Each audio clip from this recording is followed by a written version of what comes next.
Jadi itulah yang harus dipersiapkan oleh kita bagi student-student kita menghadapi hal-hal yang baru. Nah, untuk itu ada intrapersonal skill dan interpersonal skill, bagian dari soft skills. Intrapersonal skill artinya apa? Kemampuan untuk mengelola dirinya sendiri, mulai dari manajemen waktunya, manajemen menghadapi krisisnya, accelerated learning skills-nya. Nah, itu adalah bagian dari intrapersonal skill, termasuk juga mindset-nya ya. Nah, dari segi mindset ini, ada buku yang bagus, buku karangan Dr. Carol Dweck ya. Growth mindset. Growth mindset people don't believe talent and intelligence is a gift. They believe you have to work for it. A person with a growth mindset firmly believes that with the right strategy and enough effort and time, they can get better at anything. A growth mindset person believes they're always getting smarter, so they're less afraid of being labeled stupid. Menurut Dr. Carol Dweck, bisa dibedakan dua kelompok manusia. Yang pertama yang memiliki fixed mindset. Kalau fixed mindset artinya apa? Dia percaya bahwa dari lahir udah talentnya begitu, ya udah kita terima aja apa adanya. Jadi malas untuk mengembangkannya karena sudah pasrah yang salah. Kalau growth mindset, orangnya yakin bahwa pada saat kita lahir, kita diberikan benih untuk dikembangkan lebih lanjut. Jadi tergantung kita. Benihnya apa? Mau diberikan pupuk yang subur, kemudian di air ya secukupnya, diberikan penggalian tanah-tanahnya digemburkan, supaya dia bisa tumbuh berkembang, yang tadinya kecil bisa jadi besar. Ya.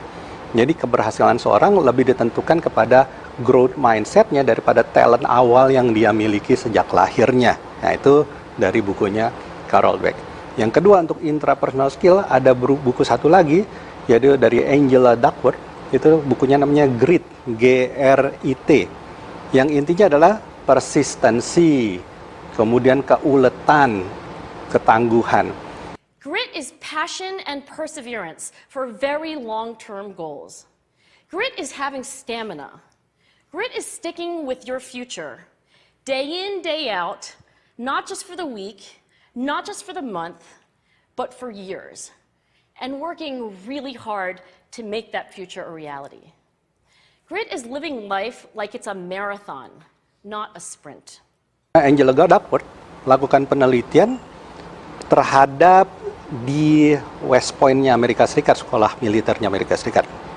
Jadi ternyata dari sekolah militer itu adalah sekolah yang sangat favorit.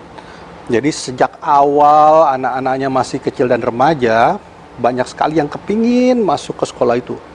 Dan orang tuanya juga mempersiapkan mereka. Jadi ada puluhan ribu, ratusan ribu yang mau mempersiapkan. Tapi kemudian begitu mulai pendaftaran, tinggal puluhan ribu. Begitu seleksi, tinggal belasan ribu.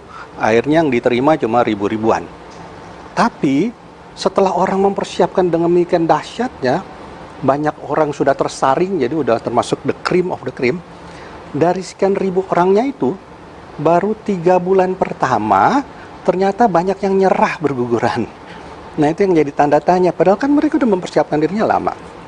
Apa yang menyebabkan itu? Apa faktor yang menyebabkan ada orang yang survive, ada orang yang akan gagal?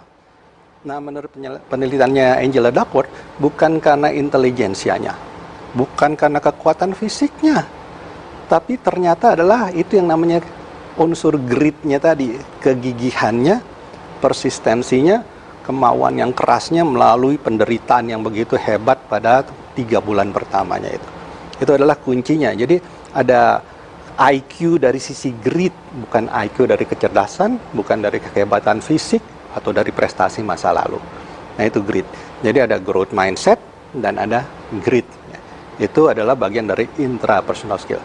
Nah, selanjutnya yang penting juga adalah interpersonal skill. Karena dalam bisnis, kalau kita tidak bisa mengkomunikasikan ide kita, tidak bisa mengkomunikasikan hal-hal yang kita miliki yang bagus, supaya bisa diterima orang lain dengan baik, apapun yang kita miliki bagus menjadi sia-sia. Nah, itu penting ada interpersonal skill. Kemampuan untuk mempresentasikan diri, kemampuan untuk meyakinkan orang lain, kemampuan untuk mengkoordinasi orang-orang sekitar kita supaya mereka mau bergerak bersama dengan kita. Jadi dua hal itu, intrapersonal skill dan interpersonal skill. Nah, itu yang masih kurang diajarkan di sekolah-sekolah kita saat ini. Jadi kedepannya Itu yang harus lebih ditonjolkan. Ada memang ada yang bilang sudah diajarkan, tapi porsinya kurang. Padahal itu yang harus diperbesar porsinya, karena dunia nyata harus menghadapi yang seperti itu. Kalau pelajaran tentang konten-konten yang spesifik, misalnya teori-teori accounting, saya tidak menafikan bahwa itu penting, tapi justru itu bisa tergantikan sebagian dengan adanya teknologi. Nah, contohnya kalau cuma menghitung rasio saja, kemudian menganalisis rasio, ya pakai artificial intelligence selesai itu.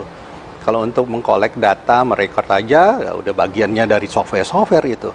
Tapi bagaimana kita bisa mengekstrak informasi yang pas, kemudian menyaring mana yang tepat, dan secara kritis membedakan mana yang akan bermanfaat, mana yang tidak, dan bagaimana kita bisa mengkomunikasikannya kepada kolega kita, kepada atasan kita, kepada customer kita, kepada bahan kita. Itu yang menjadi lebih penting ketimbang kontennya sendiri, ya.